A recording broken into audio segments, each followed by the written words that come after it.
Good day, everybody, and welcome along to this edition of LiR Confidential on lirmedia.tv. And our usual email pertains to it. It's info@lirmedia.tv if you want to make any comments on the show. And all our shows are up on our YouTube channel, and press the red button to subscribe. It's free of charge. I'm delighted to welcome into the studio this morning Noel Malone. Welcome, Noel, to the show. Thank you, Pat. Thank you very much for inviting me. Now, Noel Malone, for anyone who might know him, he sent me an extensive CV. I don't know why he's still standing with all the things he's done from where he came from until now. But he is, as you can see, he's still alive and very well indeed. Noel, you're a parishman. You're from St. Mary's Parish. You grew up there with your dad, who was a stonemason. I am indeed, yeah. The Malones actually go back a long, long time in the parish. My father's family were originally from Petersell, which is just off of Nicholas Street, if you know it. And he built a house in 1949 in the corner of Lunker Street and Mary Street. It's still there, thankfully, within the family. And at the time, you know, he was a stonemason and there was no work in Ireland in the 40s. So he went to Canada with my mum, and they got married in Canada. And they were just like, obviously there was great work and great potential at the time. And when my mum got pregnant with my eldest sister, she got terribly homesick and she came home, and people didn't fly around like they are today. You know, it took the long road. So she came home and had the baby here in Limerick. And in fact, we have the telegram which my grandfather sent to my father on the birth of my sister Diane, and it's something very precious. But he followed home then shortly afterwards, and they moved into the house in Mary Street, number 28 in the corner, and that's where we started, and that's where we went. And your dad, as I said at the top, was a master stonemason and a good reputation as well. How come you didn't follow the family? Because usually you have a father, a grandfather, a father, a son, and a grandson in these families, as we know, you know? Yeah, there are a lot of Malones actually in the family, cousins and whatever, and going back generations and generations in the stonemason line. My dad really never pushed me in any particular direction. I think he perceived, or it was perceived, that I was a bit of a bookworm or whatever. You know, I wasn't like the traditional guys who were rushing out to build houses. I think I wanted the easier life, I thought, at the time. And so I just never kind of went that direction. And I actually worked with him most summers when I was a young fella. So I know what it's like to be on a building site, and, you know, I was a labourer and that. So maybe that put me off, because it wasn't an easy life, you know. And the other thing, Pat, is it must be remembered that while today a stonemason is an exceptionally well-paid job and they're very hard to find and all that, you know, back in the 70s and 80s, it was tough, and they weren't appreciated. There were times when my dad was unemployed, you know, so like, I think that there was the sense that this was a very tough existence. And, you know, we were living in the time where all of us went to college. You know, my parents wouldn't have gone to college like a lot of people of that generation. So I think just life took a different course, and, you know, here I am, you know. And where did you go to school, Noel, your early schooling? Yeah, my early schooling was in St. Mary's Infant School, which is below there. My sisters went to the secondary there and the primary. I went to there up to first class, taught by a sister Alcantara. She's long gone now, and I was with her for about 2 years. She was a marvelous lady. And then I went across to St. Sellen's, which had only really opened up. It was a Christian Brothers boys' school. It's now the home of the, I think it's a music school, from the Redemptorist Music School, I think. And I went there for 5 or 6 years. Again, a wonderful leader there in Brother Leonard. He really was exceptional. And I had him for 4th, 5th, and 6th class. So I really got very friendly with him.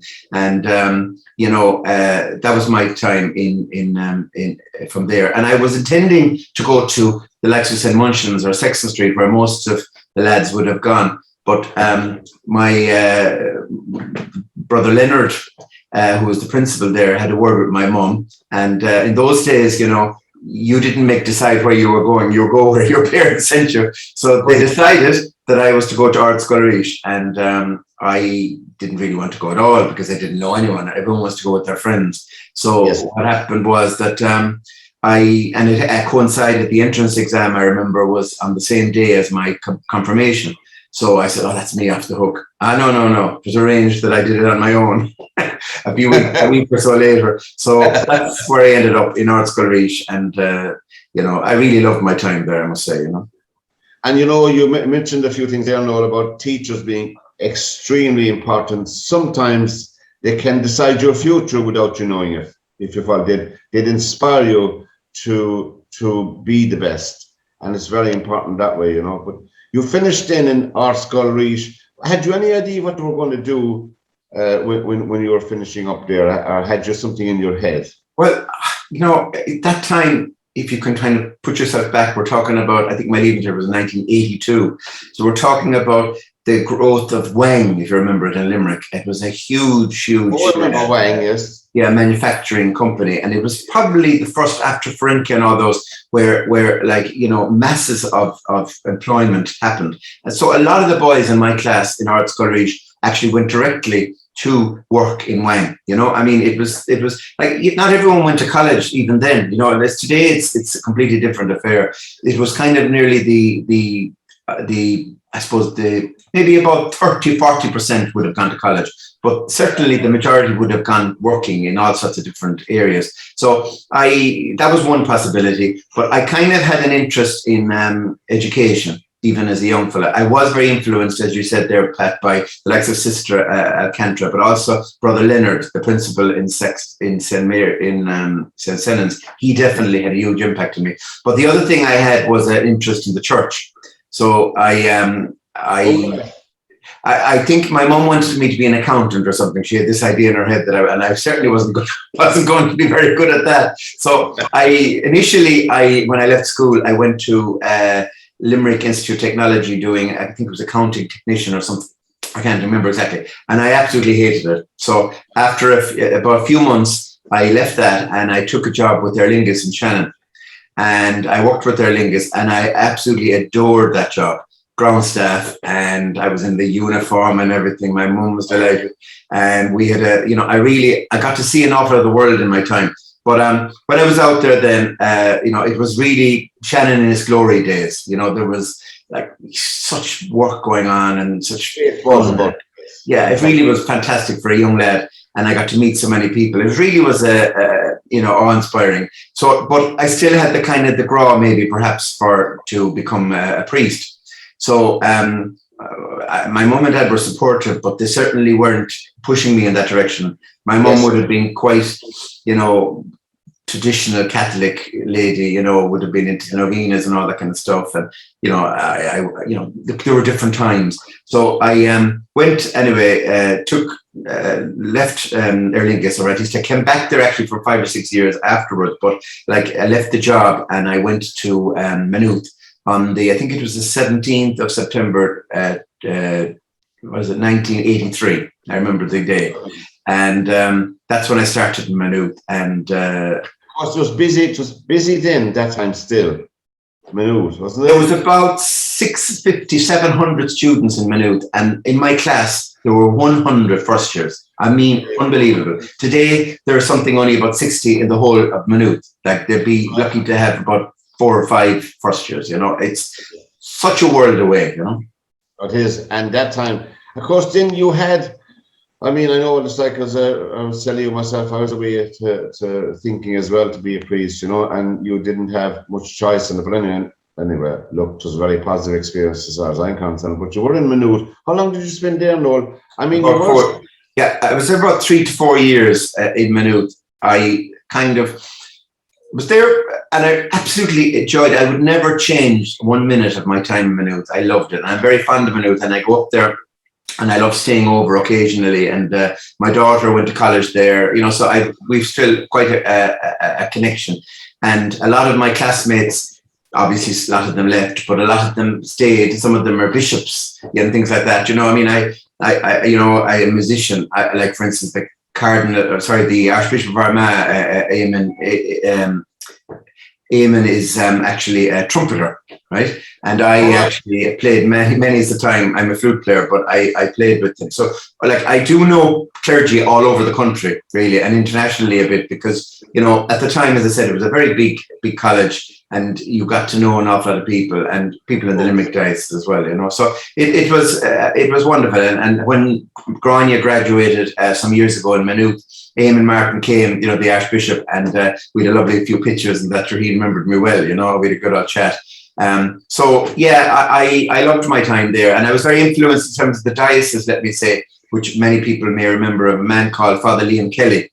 He's passed now, but Liam was in the Holy Rosary parish, which is quite across the road from Art Sculleration. I was involved in the Holy Rosary folk group for years as director, and I got very friendly with Liam, and Liam was a great mentor to me to go forward in Maynooth. And no, not to labor the point. I mean, many people think that and faith is very important. I know by the way you're speaking, faith is important, and it's important to have faith in something, because everybody has ups and downs in their lives, and faith obviously is important in your life. Absolutely, yeah. I mean, I would still, you know, I'm still the holy water man, you know, from my mum. Like, you know, whenever we're going anywhere, I'd make sure that they put the holy water on. I'm not a holy Joe now by any stretch, but, you know, it would mean a lot to me, you know. And I stepped out of Maynooth, by the way, Pat, you know, kind of an accidental situation, really, you know. And I had a wonderful opportunity, funnily enough, related to my time in Maynooth. And that was, as I said to you, I used to go back to work in Aer Lingus and Shannon in the summer times. And it was terrific, apart from the fact that I was earning lots of good money, and that I also had a lot of international travel pretty much free. So, you know, in the times that I could have a little bit off, I was able to go. But anyway, back, I don't know what year it was, I was about third year or something in Maynooth. What happened was that British Airways, who were in Shannon at the time, asked Aer Lingus, would I go and accompany this poor man who was an Irish Australian, would come home to Ireland and had got, I think, brain cancer or something serious, and he was terminal, and they needed somebody to bring him back. It's a bit like an unaccompanied minor, you know. So they asked me, and British Airways asked Aer Lingus asked me, and I travelled, I remember, to London with him, and then we went from there to Sydney, Australia, and I handed him over to his family. Now, there was a few stops along the way, but it was a wonderful opportunity. I was only 21 or something like that, you know, 22. I mean, it was unbelievable. And I had a visa, an emergency visa, which could have lasted for a year. And I was so kind of taken up with my studies and wanting to come back. I was actually late for my opening year retreat. They weren't that happy in Maynooth at the time. And Bishop of Limerick, Jeremiah Newman, was very supportive of it. And anyway, I did that, and I got to visit my aunt, which would be my mother's sister, who had immigrated to Australia many, many years before, in Adelaide. There was a lot of Irish over there, and I flew to Melbourne and to Adelaide, stayed for a bit of time there. So the whole thing was about 2 weeks. Got back to Ireland, and but I loved that, again, that situation. The poor man is well gone now. I'd say he didn't last too long after that, but it was a privilege to do that. And I was probably ill-equipped because I was so young. You know, I wouldn't have been used to looking after somebody like that. But anyway, we did the deed, and you know, I went back to Maynooth, and then sometime later that year, then I decided to step back into layland as such, as a lay student. And I decided that I wasn't going to be a priest. I just kind of wanted to step back a small bit to see what way things were. And I ended up then doing the HTIP, which is the kind of the equivalent of the PME now today for teaching education after my degree. And I got a job working in CBS in Lucan, which is just outside Maynooth. And I was really, really lucky there as well in my HTIP. Normally in Maynooth at the time, you worked Mondays and Fridays, and you went to college Tuesday, Wednesday, Thursday. So, and like that was fine. I was living in Maynooth or wherever during the week. But anyway, so a few weeks after I started in CBS in Lucan, it was a Christian Brothers school again, the principal called me and he said, Noel, he said, would you mind taking over Mr. whatever, I can't think of his name's class. He's gone out sick. I said, oh, that's okay. But how do I do that? I said, because I'm supposed to be in college on Tuesday, Wednesday, Thursday. Don't worry about that, he says to me. I look after that with Maynooth. So anyway, I took over this man's class, and Pat, it was unbelievable because I was only about 23 or whatever, and I was being paid every week. I mean, it was like unbelievable money, I thought, you know, because I hadn't really experienced it. And so I worked actually throughout the whole year and did my, never attended lectures except one during the week for Professor Coolham. But I had some good friends and they helped me in terms of the studying and that. And I ended up with an honours dip in the end. And I got great experience. And I learned more in that H-dip year than probably most of the rest of them because I had actually a full-time job effectively, you know. And my special guest this morning on LiR Confidential is Noel Malone. And please subscribe to the channel. It's free, and this is probably the only thing you'll get from us from free of charge in this neck of the wood. But Noel, how long did you spend in Lucan then? Just 1 year. It was my H-dip year. You only did 1 year at the time. Now it's 2 years.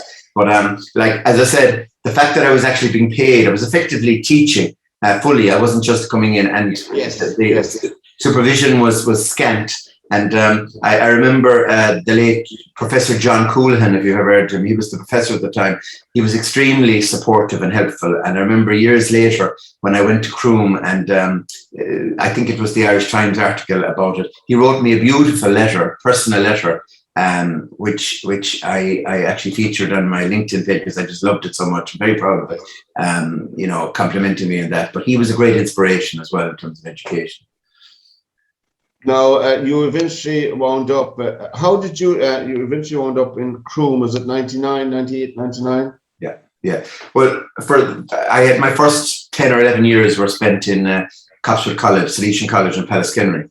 And when I came back from when I came back from Lucan, I had no job. You know, it was the summertime, and my sister saw a small little ad in the Chronicle, Limerick Chronicle, small little thing, and she had for an incremental post in Salesian College in Pallaskenry until Christmas. Now, incremental, if you're in the education line, means that you get paid at the time from the 1st of August. So before you even sat in the school, you had a month's pay under your belt. It was very attractive when you were 23 or 24. So I met Father McIntyre. He was the principal at the time outside in the school, and he hired me, and I was delighted. And it was only supposed to be until Christmas, but Christmas became the rest of the year. Then it became the second year. Then it became the third year. And what happened was that the job was meant to be one of the Salesian priests, and whom I actually turned out that I knew from Maynooth, but he had actually decided to change course and do something differently. So I ended up getting his job.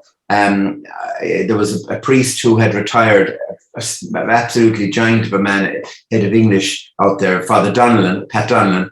And Pat had retired. He was still on the staff, but he was retired officially. So I effectively took on his role, and I actually became head of English, and I was only out of college.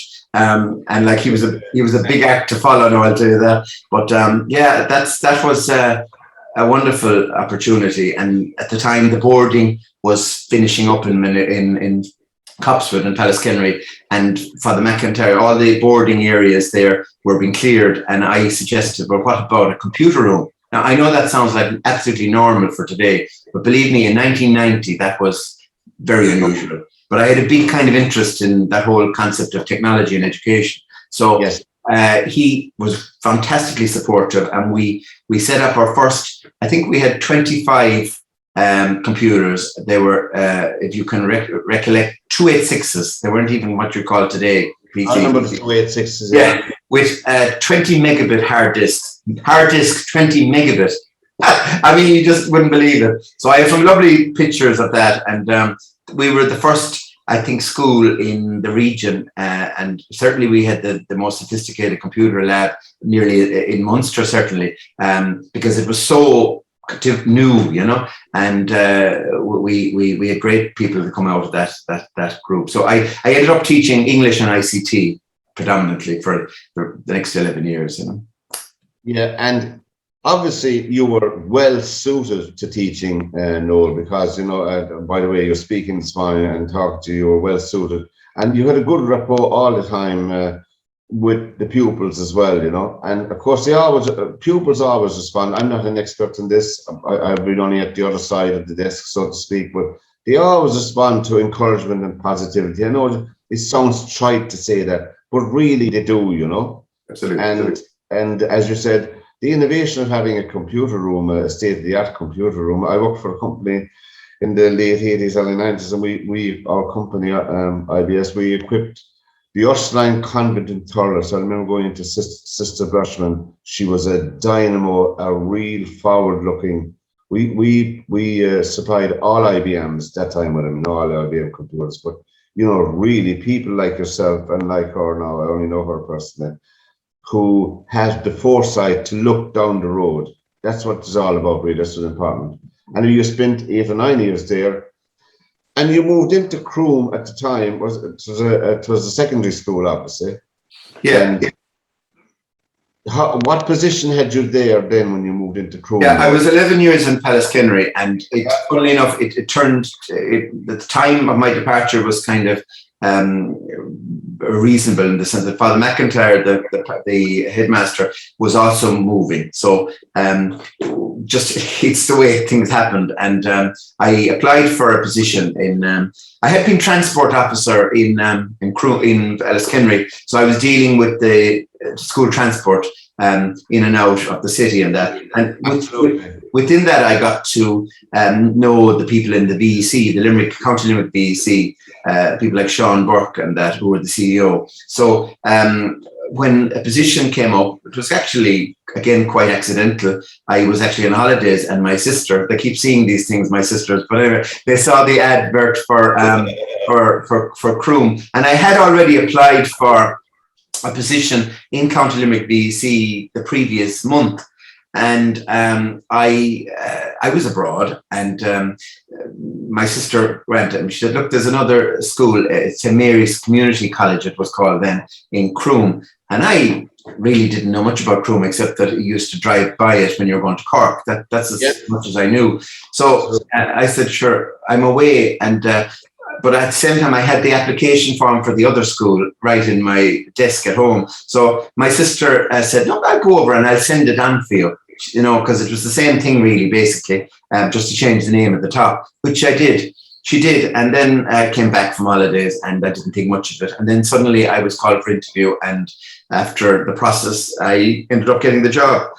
But I mean, it was... like, let's say it wasn't planned, it was accidental, like a lot of things that have happened to me in life.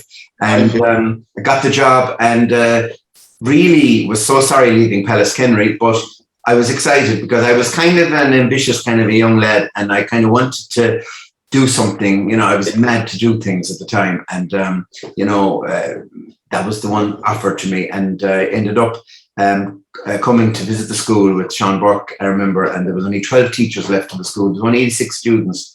And I couldn't believe it because I came from a school like that had about maybe 500, you know, and I couldn't believe there were so few students there. And it was very sad, really, the situation. The school had declined quite considerably, and it needed something radical. And to be honest, Pat, when I walked in the door and I was met with what I was met with, I actually wanted to go out the back door back to Pallaskenry, but it was too late. The job was done, you know. What job did you get there, Noel? I was the principal. I got the principalship, yeah. You walked into St. Mary's Secondary School, it was known then. It was called St. Mary's Community College. It was a BEC school in the traditional sense of the local tech, you know. And it had. I remember the old one. I remember the old building. Yeah. You know, I remember calling, because the company I was with, we had to do all the schools, cold calling them all. I remember. All right, yeah. I remember going in there and I was saying, I won't do any business in here anyway, you know, which is sad. And that's not a reflection of the staff or anything. No. It's just the atmosphere and the feeling you get. But anyway, you arrived in there and you didn't go out the back door, as we know. No. You stayed. And what kind of a challenge then? I mean, you had so many challenges to take on in that school. Obviously, the first one was to improve what you think should be improved, but also try and boost the numbers, you know. In retrospect now, looking back, it's easy to say from you went up to nearly 1,000 pupils before you left. I mean, I can't get my head around that anyway, but anyway, can you, Noel, get your head around it? Well, you know, it's an interesting thing to think back about the way things were. I mean, there were only actually about 6 first years on my books when I came in. I mean, literally, it wasn't much of a handover from my predecessor. And I got it up to 12 by the time 1st of October came. That's a key date for school's numbers. So that was 100% increase anyway. But the problem really was, there were so many things. I mean, the infrastructure was dreadful, I thought. The school had got, whether it's deserved or otherwise, it had just got a spiral of decline. And, you know, it's very hard in schools, and like everything else, if you get a kind of a bad situation, it doesn't easily fix itself. So right. I kind of, because I came from the outside a small bit, the staff, give them their due, the 12 that were there, they were very demoralized, but they were very supportive. They kind of saw this was the last gasp.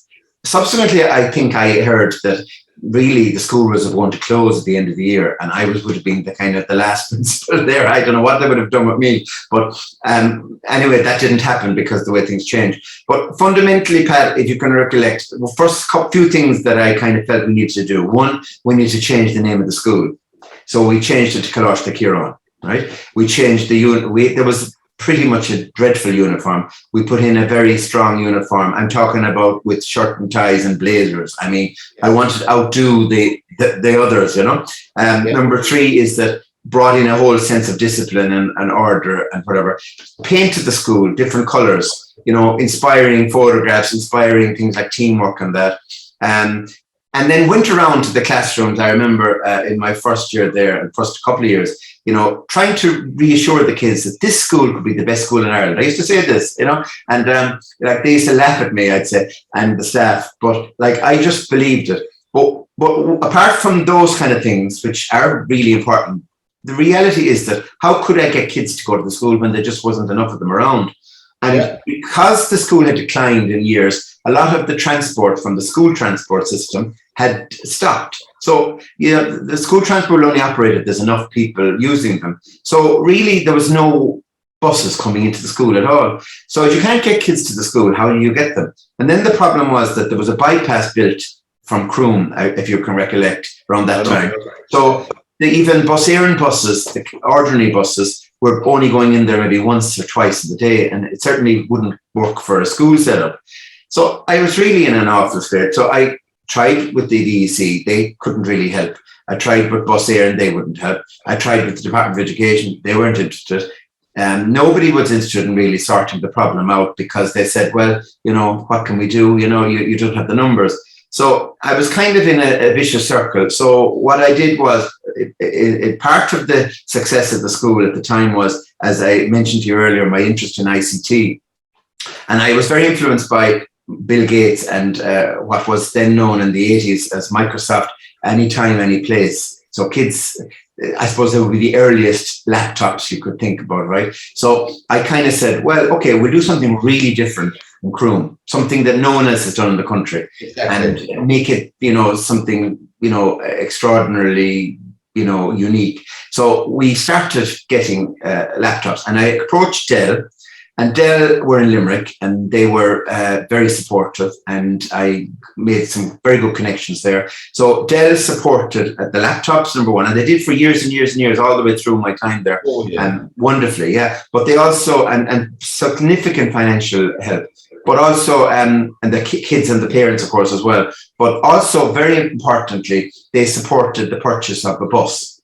So I ended up getting a bus. You bought your own bus? We bought our own bus, and not only did we buy one bus, we ended up buying 3 buses. And like, in other words, if you can't kind of bring the mountain to Muhammad or whatever. So the buses then went everywhere we wanted. We actually hired the bus driver. We charged the kids because there was nothing coming for free. But what we did was, because I was very conscious of the fact that, you know, this is a disadvantaged school as well, and parents didn't have the money for that. So what we did was we came up with a fee that was reasonable, but also it was one per family. So in other words, if somebody sent their kids and they had 4 kids, they only paid the cost of one. Yeah, I know what you mean. Only one payment. One payment. And that was probably unfair on the people with just one child, but I got over it. But it worked. And we sent the bus.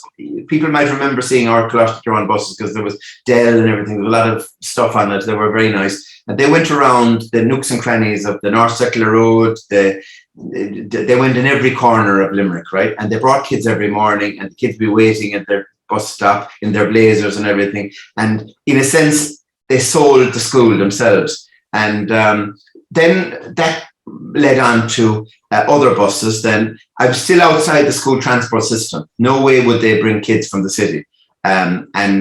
So we started then hiring buses. So eventually, I think we had, by the time I finished there, we had about 12 or 13 buses, 3 owned by the school itself, which was a lot of infrastructure. And then the others subcontracted out, but still the school were the people, charging, so that the other companies had to oblige or, operate in terms of whatever we had set. And that worked really, really well. Funnily enough, the year that I finished, the Department of Education finally, after all the years, decided to admit Coláiste into the city catchment.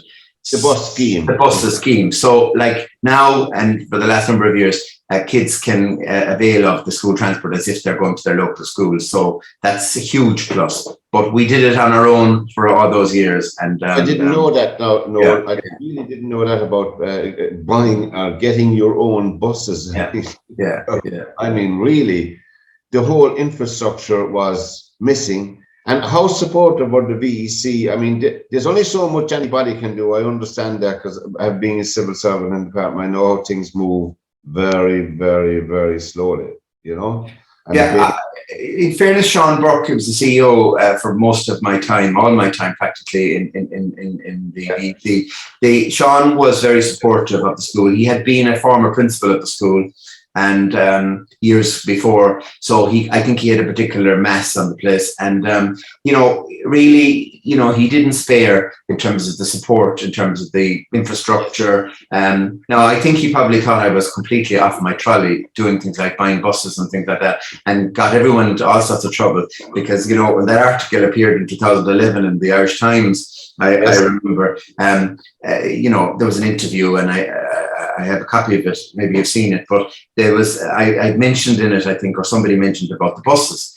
Well, my God, the Department of Education didn't know about it, and they were hot foot onto Sean Burke, the CEO. What's this about buses and all that kind of stuff? Who owns them? How did they fund them?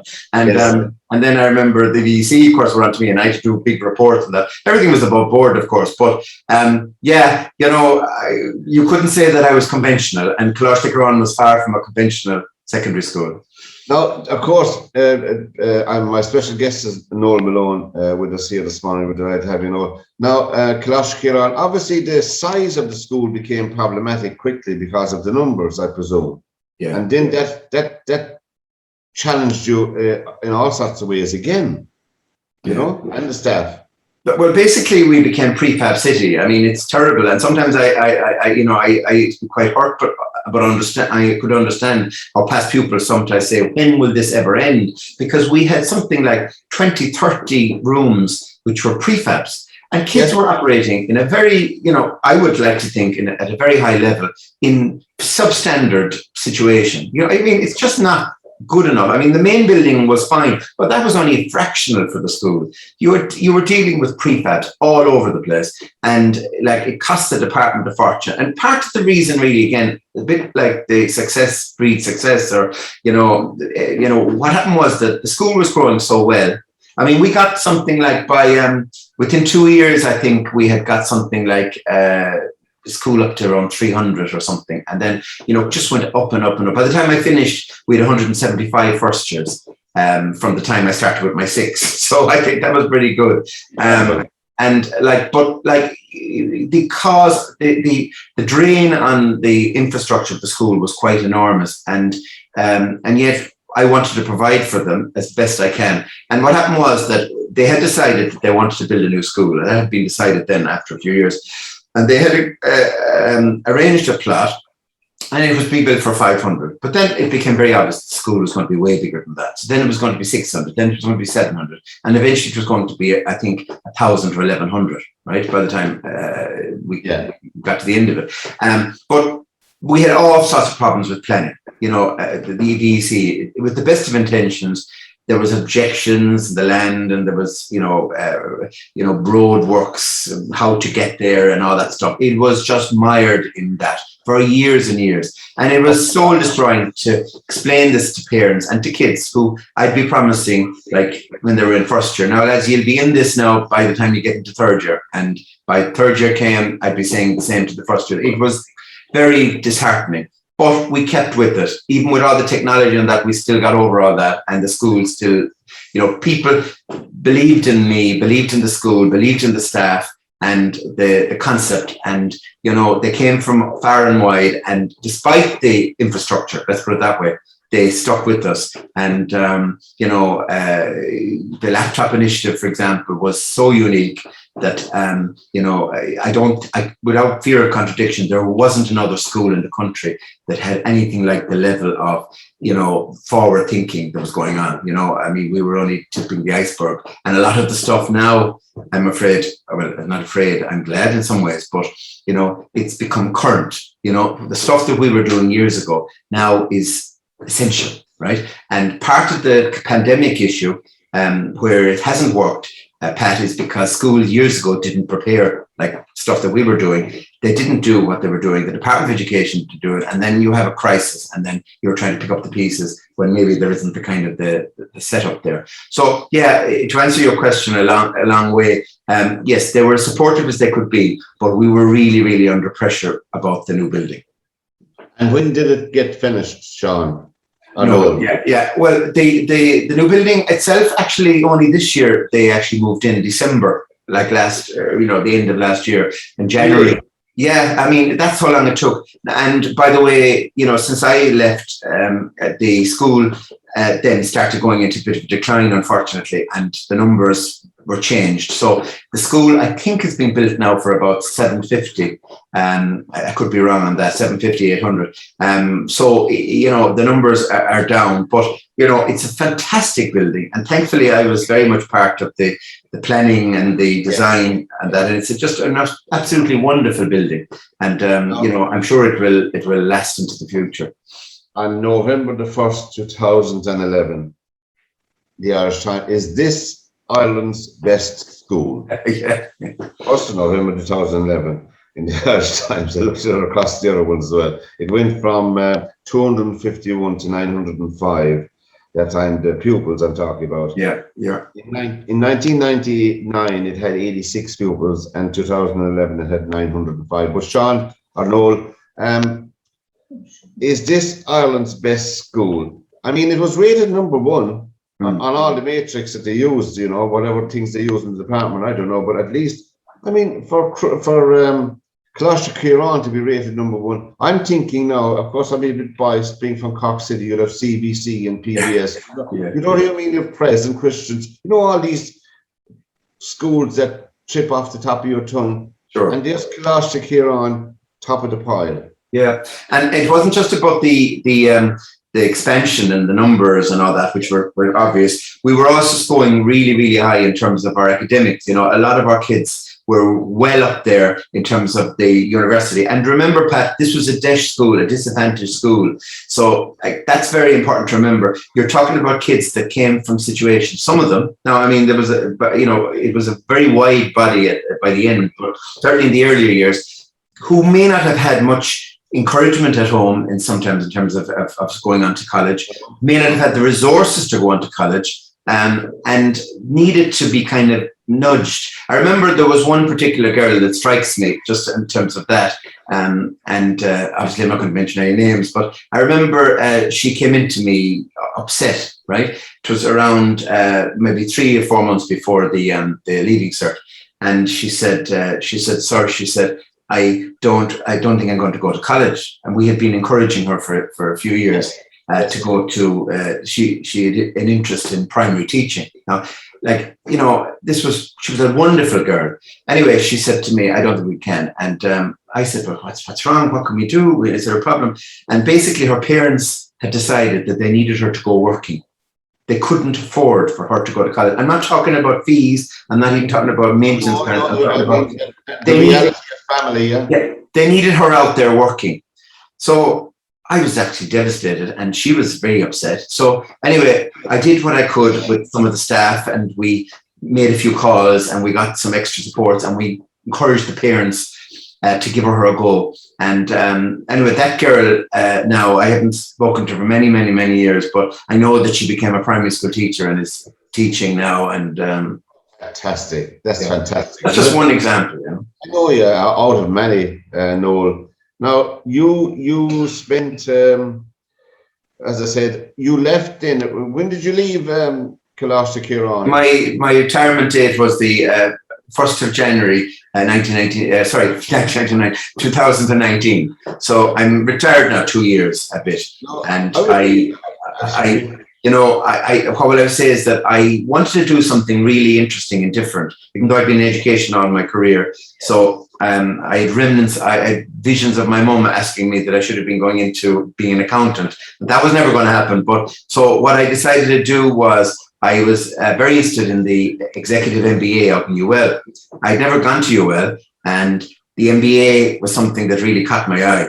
So I approached them, and they were absolutely very, very supportive. And I took on that course for the last 2 years, and absolutely was transformative. It was the most wonderful course. We kind of lost out a small bit at the very end because of the COVID, but we got the best of it. And in fact, I met with my class group there only a few days ago. And it was the first time we'd met since March 2020, because of the COVID. And like so many of them have got on so well and their companies. There's about 35 in the group, the MBA, males and females, very much high achievers, people, in all sorts of industries, some in the public sector, mostly not. Just fantastic people. And the highlight, let me say, Pat, was that last year or the year before, I forget now, it was the COVID business, but the last time we had a normal summer, that would have been, I suppose, 19 or 20 or whatever, we went to Silicon Valley in the States, in San Francisco. Oh, my goodness me. Part of the MBA. And it was the most wonderful, and I've been around the world, but I mean, for all of us, I think, without a doubt, we found it one of the most wonderful and I suppose, great learning experiences, because we got to meet all the big companies and the Irish people who were really running Silicon Valley. You'd be amazed the amount of people. Some from Limerick, actually. There was a guy that I had gone to school with in Art School. He's a very senior guy in Intel. We got to meet all these people on a personal level. We got to see San Francisco and the whole setup. Oh my God, I thought I was 25 again, because the opportunities that they have and that young people have today, are just fantastic. So that MBA, gave me exposure to things like, finance, international finance, economics, business administration, HR, all the things that I was probably doing an awful lot in my career as a principal, but didn't know what I was doing. I was doing it kind of naturally, Now I kind of understood. And actually, one of the courses that we did, which was during lockdown, just the only one that we ended up doing kind of online, was negotiations. And I found that really, really good. And I laughed to myself because a lot of the stuff that I was doing in my career was kind of negotiations, but I didn't know what I was doing. I was doing it kind of, naturally from the gut. But there is a whole wealth of good research there on negotiations and how to handle people and how to deal with people maybe in conflict, which I probably could have done with many years ago beforehand. So honestly, I couldn't recommend the MBA in UL any higher. It's just a great experience, And of course, Noel is referring to there as the Kemmy Business School in UL, University of Limerick. Linda's name to Jim Kemmy, who we began the program with. So it's kind of full circle with the Kemmy name in your case, Noel. So you've done that. Now let's go back a little bit. You were involved in the Limerick Boat Club for a while, and of course, you do have downtime, I presume, do you? I do, yeah. Well, I started rowing with Limerick Boat Club. I think I was about 12 or 13. And it was kind of accidental because one would think I would go to Atlanker Boat Club, which was only just down the road. I think at the time, there was nothing much happening in it, Lunkard. And my dad was very friendly with a guy called Noel Griffin, who's still with us. And Noel was the captain of Limerick Boat Club at the time. And Noel, my dad, you see, was a big rugby man. And again, I was such a disappointment. I didn't play rugby either. So I think he was anxious for me to do something, rather than reading books. So he encouraged me to come down, and Noel Griffin said, I'll send him down. And the rest is history. I loved rowing. I just took to it for years. And I rowed all my time there, and we did very, very, very well. I mean, then I ended up becoming a captain. I was never a vice captain, I was captain, and I was secretary for years, youngest secretary, youngest captain. In fact, the late Tony Tyne, who just passed away some weeks ago, who was an incredible man and did so much for Limerick rowing, he wrote a book, and I was very privileged to come along. He asked me, I helped him in some of the dates and things that happened. But in my captaincy, I'm glad to say we had the most successful year in the history of the club in terms of wins. We were really energetic that year, those 2 years. And then, so we had a great time there, and I met wonderful people, and my own kids ended up rowing, and rowing is very much part of this family. And I became president then. The year I got married was at 92 and 93. I think I was the president for 2 years. And I'm a trustee and have maintained my link with the boat club all those years. And we found it's very difficult because, we lost our roof. If you've seen it, you're passing by in Sarsfield Bridge. You Shannon on one hand, who are the most beautiful building, and we're the also Rams at the other side. But we're there 1870. We're not going anywhere yet, and we're very close to replacing that roof. And when that happens, the club will reignite itself. It's very much involved in recreational rowing for the last number of years. Older people may be rowing and that, which is great too. So look, my involvement in rowing is been a huge part of my life. And did you get to see the lads in the Olympics? Oh, I did, yeah. We've met. I didn't meet them, but we were down we go to West Cork, the family, quite a bit. We love, Baltimore and Skibbereen and all that. Sure, I was down there around the time of the Olympics this year when the lads were rowing, and it was absolutely crazy. But I remember, was it the last time that they were in the Olympics, we were down in West Cork as well at the same time, and we met Paul and Gary's mum. My lads got photographs with them and all that kind of stuff. Look, it's just fantastic sport. And, years and years ago in Limerick, people rowed in one part of the year and they played rugby in the other half. So it was always a connection. And my dad was very supportive of the rowing. He loved the fact that we were involved as well. And as I said, all my kids have rowed, and some of them continue to, and even my wife, who had no background in rowing, I remember years ago we persuaded her to do a coaching course. So we've all been very much part of rowing and the rowing family nationally, it excites us. Every time, once in the year, for example, you probably see it as well, the Oxford boat race, the famous one. If you're ever around here and around that time in March, I think it is, the TV is on for the day. We just love it. And the whole background to it and all that. And obviously, there's a whole regatta around that. I mean, apart from Cambridge and Oxford, there's a whole huge thing around. All rowing is just an amazing sport, and Limerick is huge. I had no idea of the extent of it until the lads won the silver that time. Yeah. Last in where was it on? Tokyo, was it? Tokyo recently, yeah. Where was the previous one was in where was it? Was it London? London, was it? No, I can't remember now myself. Anyway, when they won it, when the O'Donovan brothers got the silver, I mean, that was really. And then you get into the minutiae of the things, and of course you had people on the television who were experts and who would be involved and giving. But the ladies as well did very well in the Olympics as well. The girls did very well. So I think it's a very healthy sport, any sport, but it's a very healthy thing to be involved in, Yeah, and we had a rowing club out in the school, you know. I mean, we had our own official rowing club, yeah, for years. And my own kids rowed with it, and we had great successes, and like we had great potential going forward in that whole sport. And like again, a little bit before our time, because very few schools can do it. While some schools may have a club, they're kind of connected to a main club, and they kind of only maybe row for their school, maybe on the school's regatta once in the year. We actually had an actual club in the school. And we had, with great support there from the likes of James Mangan, he's outside he originally would have been from the Croom general area, but he actually works very much with Castleconnell Rowing Club and with UL Rowing Club. A fantastic guy with great experience, and he was the driving force there to support our club out in the school, Coláiste Corán Rowing Club.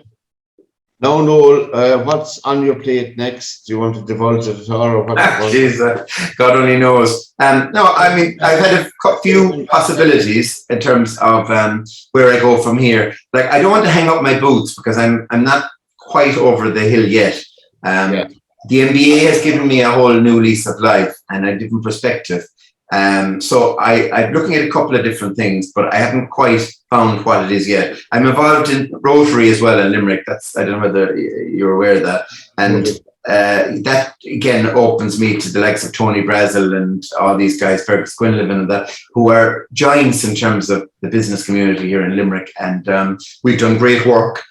They have done fantastic work over many, many years in terms of supporting. You might remember in the Christmas tree, you see it there on O'Connell Street there, they have the big tree where we hope to do that again this year. We're forming a new Limerick club just at this moment. So I'm kind of involved in that. But I haven't really found where my hat is going to fall quite yet. Well, now, and you will reveal all to us down the line, because we'll have to come back to you, Noel, with a part 2. But, oh God, if there is, yeah.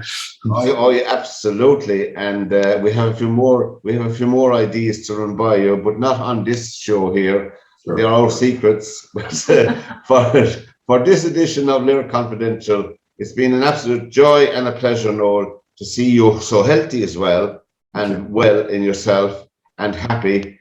And it's been only just scratched the surface of a tremendous educator and continuing to do good things in the community. So for this edition of LiR Confidential, from myself, Pat Barry, and Noel Malone, goodbye and God bless, and take care, Noel. Thank you, Pat.